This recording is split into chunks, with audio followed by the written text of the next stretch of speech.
Hi friends, എല്ലാവർക്കും എൻ്റെ പുതിയ വീഡിയോയിലോട്ട് സ്വാഗതം. ഇന്നത്തെ വീഡിയോ കർക്കിടകക്കഞ്ഞിയാണ്.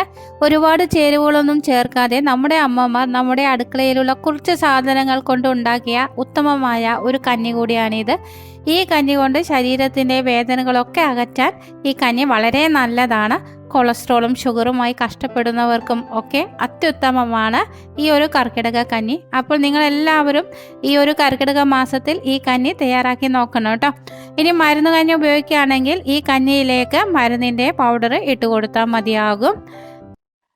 അരി എടുക്കുമ്പോൾ ഞവര അരിയാണ് ഇതിന് വേണ്ടിയിട്ട് എടുക്കേണ്ടത്. എന്നാൽ നമുക്ക് വീഡിയോയിലോട്ട് പോകാം. ഇനിയൊരു ബൗൾ എടുക്കാം. അതിലേക്ക് 200 ഗ്രാം ഞവര അരി ഇട്ട് കൊടുക്കാം. ഇത് ഹെൽത്തി ആയിട്ടുള്ള ഒരു അരിയാണ്, അതുകൊണ്ട് ഈ അരിയിൽ തന്നെ കർക്കിടക കഞ്ഞി വെക്കാൻ നിങ്ങൾ ശ്രദ്ധിക്കുമല്ലോ.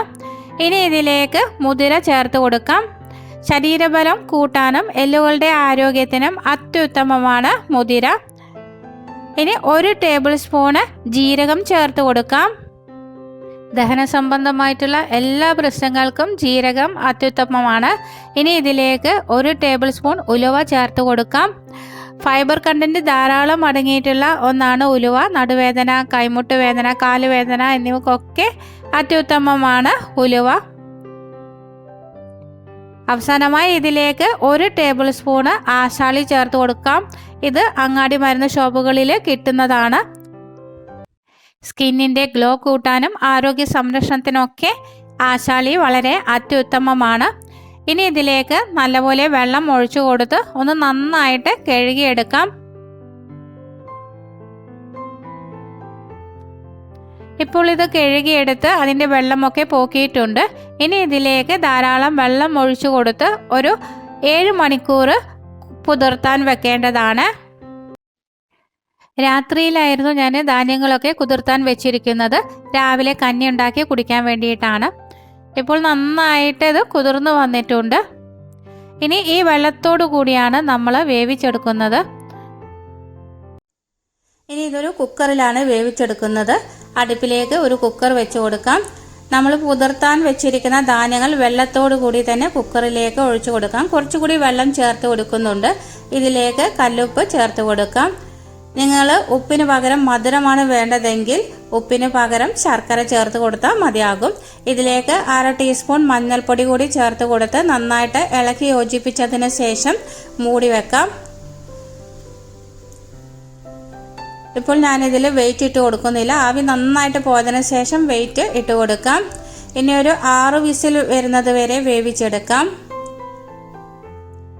ഇനി നമുക്ക് മിക്സിയുടെ ജാറിലേക്ക് ഒരു അരമുറി തേങ്ങ ചിരകിയത് ചേർത്ത് കൊടുക്കാം. ഇതിലേക്ക് വെള്ളം ഒഴിച്ച് നന്നായിട്ട് അരച്ചെടുക്കാം. ഇപ്പോൾ 6 വിസിൽ വന്നു കഴിഞ്ഞു. നന്നായിട്ട് ആവി പോയതിനു ശേഷം തുറന്നു നോക്കുമ്പോൾ വെന്ത് വന്നിട്ടുണ്ട്. വെള്ളമൊക്കെ കറക്റ്റാണ് ഒഴിച്ചിരിക്കുന്നത്.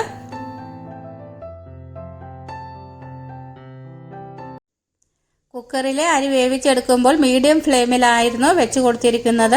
ഇനി ഇതിലേക്ക് നമ്മുടെ അരപ്പ് ചേർത്ത് കൊടുക്കാം. അരപ്പ് ചേർത്തതിന് ശേഷം നന്നായിട്ട് മിക്സ് ചെയ്തെടുക്കാം.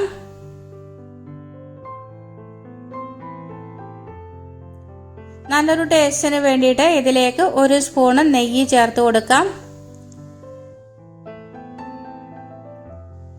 നന്നായിട്ട് ഇളക്കി യോജിപ്പിച്ചെടുക്കാം. അങ്ങാടി കടകളിൽ നമുക്ക് കർക്കിടക മാസത്തിൽ കഞ്ഞി വെക്കുമ്പോൾ അതിലുള്ള മരുന്ന് കിട്ടുന്നതാണ്. അങ്ങനെയുള്ള ഒരു പാക്കിൽ നിന്നും കുറച്ച് ഇതിലേക്ക് ചേർത്ത് കൊടുക്കുന്നുണ്ട്. ഇത് ഇഷ്ടമില്ലാത്തവർക്ക് സ്കിപ്പ് ചെയ്യാവുന്നതാണ്. നന്നായിട്ട് ഇളക്കി യോജിപ്പിച്ചെടുക്കാം.